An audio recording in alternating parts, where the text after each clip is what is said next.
Have you ever wished you could get your hands on the sort of club data that the professionals get when they're practicing with their launch monitors? The problem is those machines cost north of $20,000, so that's really not practical, is it? Well, introducing the Rapsodo MLM2PRO, a personal launch monitor that's been on the market for a couple of years now, offering some really nice data points, but they've just completely changed the game with this thing. For less than $700, we can now get club data such as club path and angle of attack included. That completely changes the options available to you. I wanted to test this against the TRACKMAN 4 and show you the results and show you how you can practice with this machine at the driving range or indoors to help you improve your golf. So can a $700 launch monitor really compete with a $20,000 TRACKMAN? Well, we're going to find out. I've got both units placed down on the ground behind me. I've set up the TRACKMAN screen here to show the two metrics that we're talking about, the two club data metrics that are new to the Rapsodo. And on the front screen here, I've got my iPad screen recording and showing you some of the features inside the Rapsodo app. I've got a couple of camera angles here, and on that left-hand side, you'll see that there's just a small space here we have to make sure we put the golf ball into. But once you've set this up, this is really easy to use. I'm going to go ahead and just start hitting a few shots. This is my 8-iron, and I'll start out hitting some basic stock shots, just hitting into the screen and seeing what the data looks like. So I got an attack angle there on the Rapsodo of -6.4. On the TRACKMAN it was -5.2, and a club path of 6.3 on the Rapsodo and 5.8 on the TRACKMAN. That's pretty close for the first shot. So that's a really good start.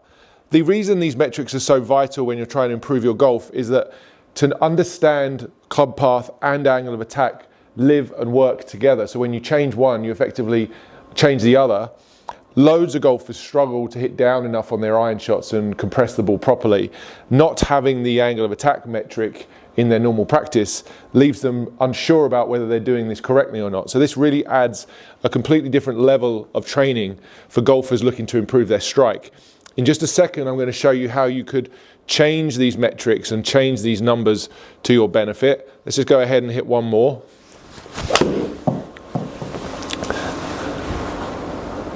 4.8 down.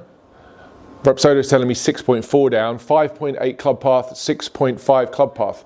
Pretty close, not far enough away that I would need to spend an additional $19,000. Let me also do a couple of extreme ones to see what I get.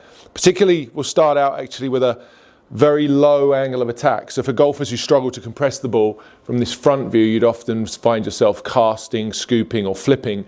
That could lead to an angle of attack with an iron that's actually up, not down, and that would lead to very poor, very inconsistent, very weak ball striking. Let me go ahead and hit one of those.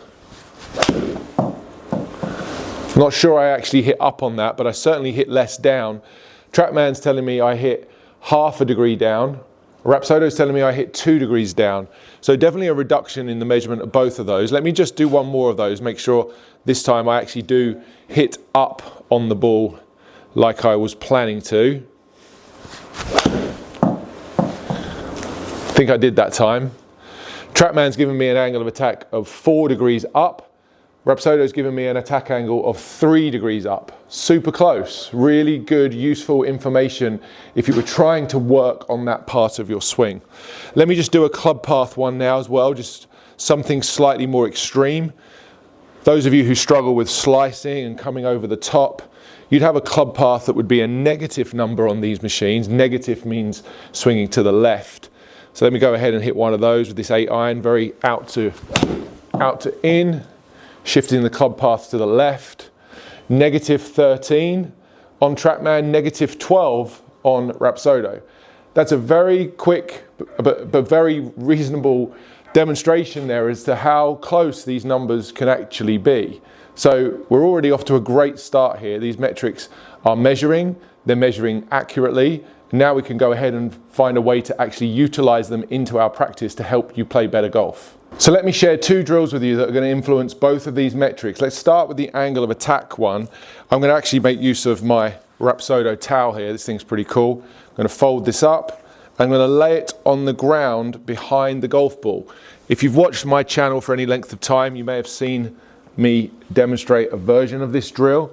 So the towel's laying on the ground, flat on the ground behind the ball, and it's, I would say, about 3 to 4 balls of distance here. So if I was to lay down 4 golf balls like this, and I was to place the towel at the back of the 4th golf ball, and I'm just going to remove those 3.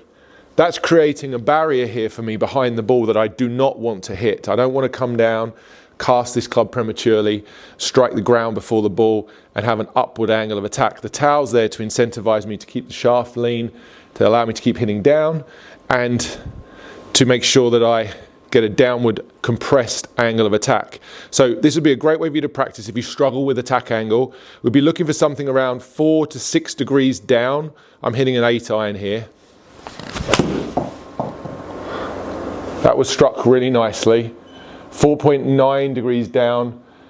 Rapsodo measured that as 8.7, so I got a slightly heavier or higher number there that time around on the Rapsodo. Let me do one more. Miss the towel, keep the weight on the front, hit down. That one felt like I hit down a little bit more. 5.2, 7.2. So good numbers. We're definitely getting some comparative numbers there. The first one was a little bit out. It's possible that the towel might throw some of those metrics out a little bit, but it's helping me to hit down more, which with an iron would be something that would be preferable and desirable. So nice little exercise for you to do there. Now, what I'm going to add to this would be something that will help the club path. Very often, when golfers try to hit down more, they do so in the wrong way. What do I mean? Well, in order to hit down on the golf ball, golfers sometimes also swing steeper down and across. So while the angle of attack number may get more down, which is what we're looking for, the club path in many cases would move more to the left. That would be inefficient and cause the golfer to lose distance and start slicing. So the magic here would be to be able to hit down, but also to keep the club on the right path. So I'm going to put another obstacle in here for someone who was trying to hit down more but found that they were getting steeper and coming over the top. And that additional training aid and training station is going to be built here using this alignment disc and alignment stick from Y Golf. This is just an angled pool noodle that you can use to create a barrier for where you do or do not want the club to travel. In this instance, I've set it up so that I'm to swing underneath it on both the backswing and the downswing, whilst keeping the towel on the ground, because that's going to give me the feedback of whether I'm hitting down or not. So this is a great little station for you to set up if you want to swing less out to in or more in to out, and you want to hit down and compress the ball to get those lovely contact, that beautiful strike off the club face. Let's hit one of these and see what we get. So decent contact, 5 degrees down, 6 degrees down versus 8. Club path of 4.7 to 2.6. I swung slightly into out on both of those. This is a great way to make sure that you're training in a way that's meaningful and making real change to your swing. And now, for the cost of a driver, something that you may buy every year, the brand new driver might cost somewhere in the region of $700. For the cost of a new club, you've got all of these metrics at your disposal, including these brand new club metrics, which are truly going to help you train in a way that's far more purposeful and going to make a much more meaningful change to your golf swing. One of the main reasons I wanted to make this video today was to show you how accessible good quality club data has now become. What was once reserved for the top tour players is now literally available to almost every golfer out there. For less than $700, you can start measuring what's really going on when you practice. And if you're serious about improving your golf, that's going to expedite the process. If you already own a Rapsodo MLM2PRO, you'll be able to update your device to add these 2 new club metrics by the time this video goes live. I'm really excited for those of you that already train with this, because adding the club path and angle of attack will truly enhance your practice and help you improve your swing even faster than before. If you'd like more information about the Rapsodo MLM2PRO, then I'm going to put some links down into the description that you can check out. One of those will be for US and Canada. The other one will be for the rest of the world. Go ahead and take a look at this unit, which at $699 US, I think offers tremendous value already. But with the addition of these 2 new club metrics, it really does make it almost a no-brainer, especially for those of you who are looking to practice with a purpose, measure what's going on, and really improve your golf game. And just before you go, if you'd like to get your hands on one of these Rapsodo towels that I was using in today's video, completely free of charge, then just like this video, make sure you're subscribed to the channel, and leave a comment down below. I look forward to reading what you thought about this video, and if there's any questions you have about launch monitors in general or how to interpret some of the metrics, pop those down into the comments and I'll do my best to answer them. And if you're ready to continue your education on the club path metric, then go and check out this video next. I made this one because I see this mistake made by golfers almost every day when they're practicing, how they get the club path metric wrong and their practice makes them worse, not better.